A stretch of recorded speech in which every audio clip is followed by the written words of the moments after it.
अस्सलाम वालेकुम दोस्तों, उम्मीद करता हूं आप खैरियत से होंगे। आज की हमारी वीडियो का टॉपिक रिकार्डा साशिया के ऊपर है।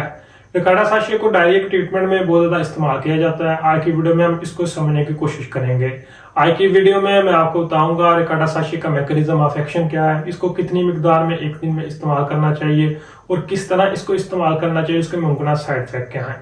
तो इन तमाम पॉइंट के ऊपर डिटेल के साथ बात की जाएगी। वीडियो को अंत तक लाजमी देखिएगा। तो शुरू करते हैं रिकार्डा साशिया के मैकेनिज्म ऑफ एक्शन से। रिकार्डा साशिया जब जिस्म में दाखिल होते हैं तो जो इसके जो मेटाबोलाइट्स होते हैं उसमें कन्वर्ट हो जाते हैं थ्यूरोफाइन कह लें कि न्यूट्रल एक्टिविटी के बाद इसके कह लें कि एक्फालिन की जो एक्टिविटी होती है वो कम हो जाती है। तो एक्फालिन जो कि कह लें कि बाद में साइक्लिक एएमपी के नतीजे में हमारे इंटेस्टाइन के दरमियान में जो पानी और फ्लोराइड वगैरह होते हैं उसको कम कर देता है। पानी और फ्लोराइड जब कम होते हैं तो स्टूल वगैरह हार्ड हो जाता है, जिससे डायरिया में काफी ज्यादा हेल्प मिलती है। लेकिन इसी के कंपैरिजन में जब हम लोप्रामाइड को इस्तेमाल करते हैं तो वो इंटेस्टाइन की जो हरकत होती है उसको रोक देता है, कम कर देता है, जिसके नतीजे में डायरिया में काफी ज्यादा हेल्प मिलती है।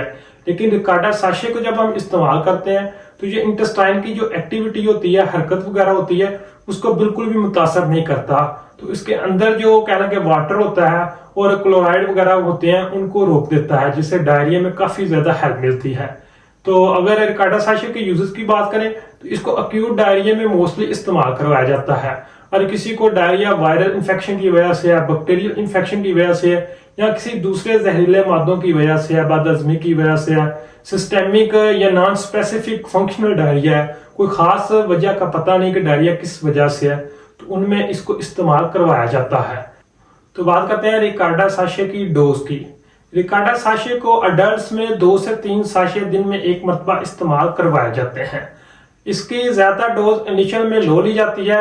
2 से 3 दिन के बाद इसकी डोज को डबल किया जा सकता है, मतलब कि पहले 2 दिन इसके 1 से 3 साशिया अडल्ट में इस्तेमाल करवाए जाते हैं। 2 से 3 दिन के बाद 3 से 6 साशिया तक भी इसको इस्तेमाल करवाया जाता है।